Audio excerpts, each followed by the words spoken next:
Olá, meus caros, como estamos? Tudo bom com vocês? Então, enquanto eu tô aprendendo mais coisa aí de Dark Souls Remaster aí, o primeiro Dark Souls, eu vou postar hoje a minha experiência que eu tive com Dark Souls 2, tá? Isso contando como eu aprendi a jogar mais ou menos Dark Souls do meu jeito, pesquisando e procurando sabendo informações sobre o jogo, tá bom? Enfim, depois dessa apresentação, eu quero que você curta o vídeo, compartilhe e se inscreva no canal. Recados dados, vamos ao vídeo. Turma, Dark Souls 2, um dos jogos aí mais, vamos dizer, mais conflitantes aí pela fanbase, porque ele é cheio de probleminhas, tá? Seja aí pelo a hitbox atrapalhadíssima, por exemplo, como perseguidor ele, quando ele ataca com aquela lâmina lá que é capaz de amaldiçoar os guerreiros, né? Os players aí, acaba sendo amaldiçoado o personagem, tá? Então você não pode ficar, por exemplo, tentar rolar na direção à esquerda e da lâmina, porque geralmente ele te pega atrás da lâmina. Por exemplo, se você tiver uma casa mais à frente, por mais que você esteja rolando, ele ainda te pega, tá? É preferível ou você rolar para frente um pouco para direita e não estando perto aí do movimento dessa lâmina azul, né, que tem de amaldiçoar, tá? Isso é só uma ideia.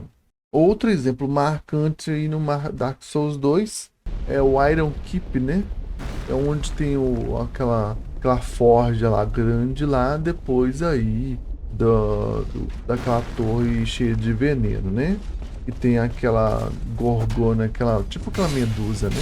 Enfim, ali não apresenta construção. Se você tiver majula, você não consegue ver. E mesmo se você estiver próximo aí à torre, essa torre de veneno, cheia de armadilhas, uma das fases mais difíceis aí para quem está começando a jogar.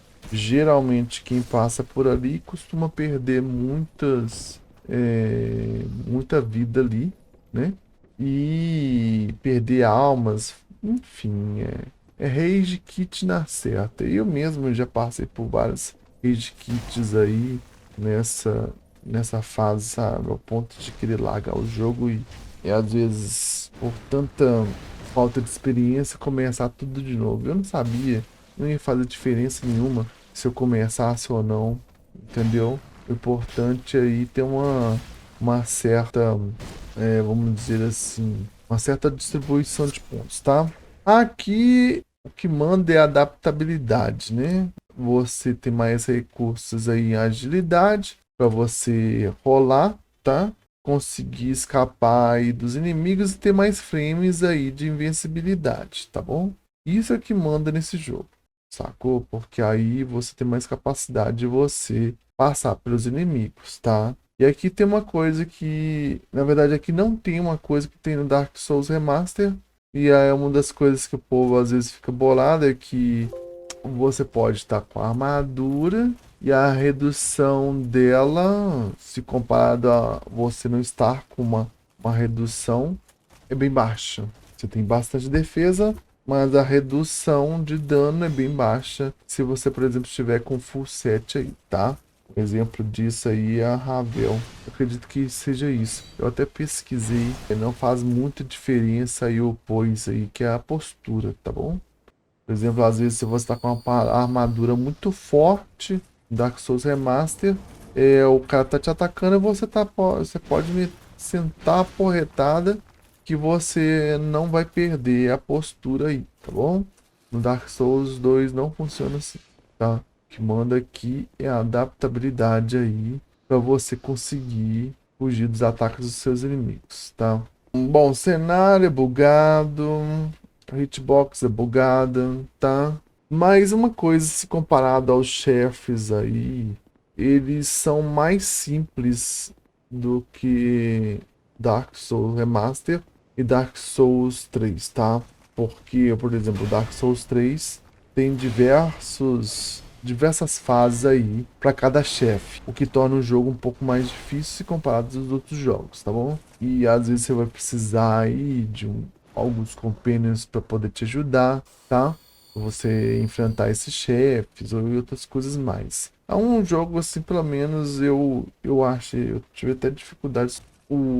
Até o glitch dele de fazer mais almas, só que ele é arriscado porque você pode perder a alma aí. Não é igual o primeiro. O primeiro, se você às vezes pode errar, é claro, né? Se você dropar ao invés de usar, aí dá problema. Ou mesmo se você sair, mas antes mesmo de você tiver um erro mais ou menos, você perceber que pode estar um erro ou falhar um- uma movimentação, possivelmente não é tão perigoso você perder as almas comparado ao Dark Souls 3, tá?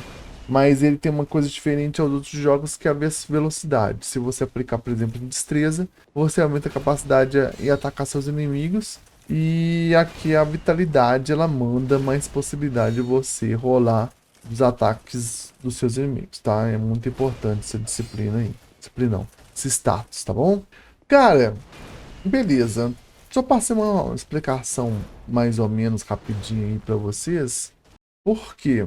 Porque é o seguinte, eu não sabia dessas diferenças nas primeiras vezes que eu joguei esse jogo, tá?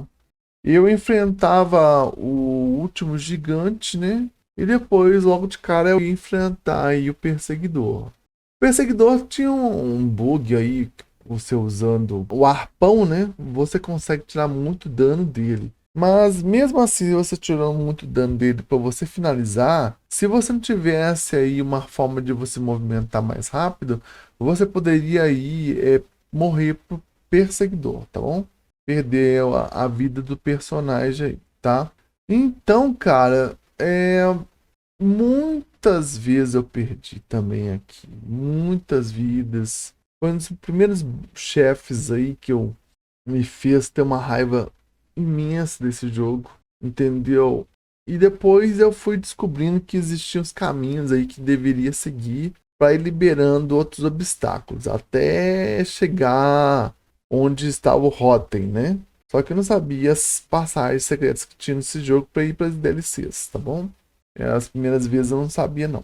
Então eu apanhei bastante aí para poder ir descobrindo aí como enfrentava esses chefes. Quando eu conseguia sair aí do perseguidor, eu ia lá para sentinelas flexíveis lá, ou os guardiões da ruína, não sei, flexível, não tenho certeza. Eu tô confundindo o nome dele, mas é o da Bastilha lá, tá? É aquele chefe lá, são três chefes que eles usam um martelo, mais ou menos isso que eu tô tentando dizer para vocês, né? Ok. Aí, o que acontece? É isso que geralmente acontecia quando eu comecei a jogar aí o Dark Souls, tá? Até entender que eu não tava com a versão que era mais atual, que era a Scholar of Forcing, né? E aí, meu irmão, nossa, eu tive que desembolsar esse valor de novo. E comprar na época. Mas ok. Qual que é o lance, gente? Hoje eu vejo até a minha evolução, por mais que seja um jogo, como eu disse pra vocês, é um jogo bugado, bem bugado. Mas pelo lado dos chefes, se você entender como é que funciona o padrão dos ataques deles, você vai conseguir aprender aí como é que funciona o jogo, tá? O mais importante é como você se esquivar aí dos golpes dos seus inimigos, porque senão você vai apanhar muito e vai perder muitas vezes aí, tá bom?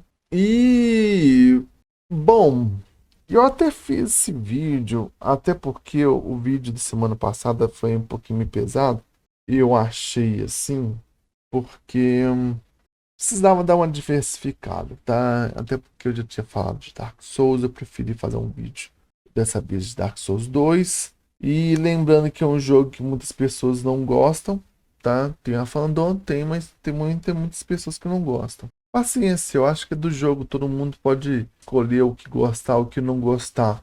Eu acho que isso é a beleza aí da comunidade, né? A gente tem uma comunidade diversa, né? Pode saber escolher o que gostar, o que não gostar. Ah, o jogo tem problema, tem não sei o que outros jogos são melhores. Ok. Mas você gostou desse jogo, ou eu gostei desse jogo, entendeu? E faz parte do jogo, entendeu? Tem jogos que às vezes as pessoas não gostam, ou você ou eu gosto. Perfeitamente normal, gente. E até porque, por exemplo, o Dark Souls 2 tem uma coisa muito interessante que é a Power Stance, que não tem no Dark Souls Remaster, eu acho que não tem, e não tem no Dark Souls 3. Pois eu vou confirmar aí no vídeo, no final do vídeo aí, tá? E é uma das coisas mais interessantes, por exemplo, se você tiver com duas rapieras, perfeito, cara. Você pode enfiar o cacete nos seus inimigos aí e se divertir também, tá? É um jogo, uma forma de jogar muito interessante aí, pra quem gosta desse jogo, tá bom? Lembrando, tem jogos superiores a ele? Tem jogos superiores. Eu acho que é importante a gente reconhecer. Mas a gente vê, às vezes, vê graça em jogos que as pessoas não costumam gostar. Paciência, entendeu? É mais ou menos isso. E, bom, que outra coisa mais eu acho interessante? Majula, realmente Majula, a primeira vez que eu conheci Majula do Dark Souls 2, é um cenário lindo, que está em pedaços, ok, mas que tem uma música linda, triste, mas muito bonita, tá? Muito bonita. A Firekeeper mesmo, ela é, eu acho ela bonita. Eu acho assim o estilão dela assim, usando seus mantos, essa coisa toda. E tem todos os personagens ali, bem interessantes. Cada um ali tem uma certa quest para eles, uma certa forma de você interagir com eles. Por exemplo, o vendedor lá, você pode comprar diversas armaduras, pegar diversas armaduras com ele, tá? Tem uns métodos bem interessantes aí. Por exemplo, aquela armadura do veneno lá da borboleta, né? É bem interessante para você enfrentar seus inimigos aí, tá bom? Bom, gente, eu acredito que seja isso por enquanto, tá? Dark Souls 2. E o mais interessante, assim, por mais as pessoas, por exemplo, não gostam lá do reino. Acho que esqueci o nome do lugar. É, a Torre de Ferro. Não, desculpa, gente. Fornalha de Ferro, tá? Então, assim, muitas pessoas que não gostam do Dark Souls 2, mas que gostam, por exemplo, de outros jogos, a maior crítica dele, dos seguidores aí, desses jogos, é que, por exemplo, a Fortaleza de Ferro, né? Ela não tem uma montagem aí no cenário de uma forma correta. Porque, por exemplo, dentro de Dark Souls, o clássico, você consegue ver todo o cenário através lá todo o cenário.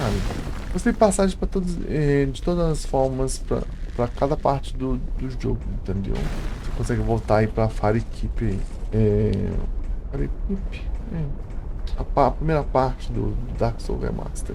Bom, e cara, realmente o Dark Souls Remaster é um jogo assim.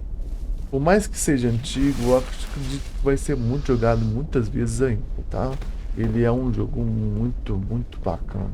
Antes eu tinha uma certa aversão, hoje não. Hoje eu tenho admiração, tá? E qual que é outra fase aí? A fase lá dos magos, lá, eu acho que é a Mana, né? Trial of Mana é uma fase bem complicada. É. E eu ainda não cheguei nessa jogatina que eu estou fazendo agora, mas já zerei Dark Souls 2, tá? Mas enfim, só citei por curiosidade mesmo. E logo depois aí de entrar na Fortaleza de Ferro, eu enfrentei o demônio da fornalha, né?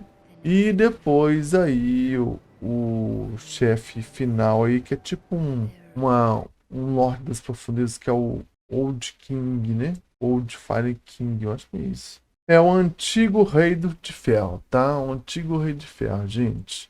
Ele é bem estilosão assim, mas é um chefe muito fácil. O que torna aí, às vezes, ele incômodo, talvez seja pelas explosões de chamas e os golpes em área que ele dá, que isso aí faz com que seu personagem seja jogado aí pra lava aí que tem no cenário, tá bom, gente?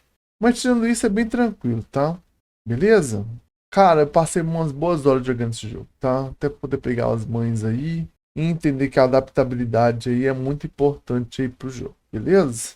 Bom, eu espero que vocês gostem do jogo, tá? O jogo não, do vídeo, tá? Não deixe de curtir, de compartilhar, de se inscrever no canal, beleza? Quinta-feira tem coisa boa aí, um clima mais um pouquinho mais tenso, mas eu acho que é bom a gente às vezes refletir, tá bom? Enfim, agradeço a atenção de vocês, uma boa jogatina e até a próxima.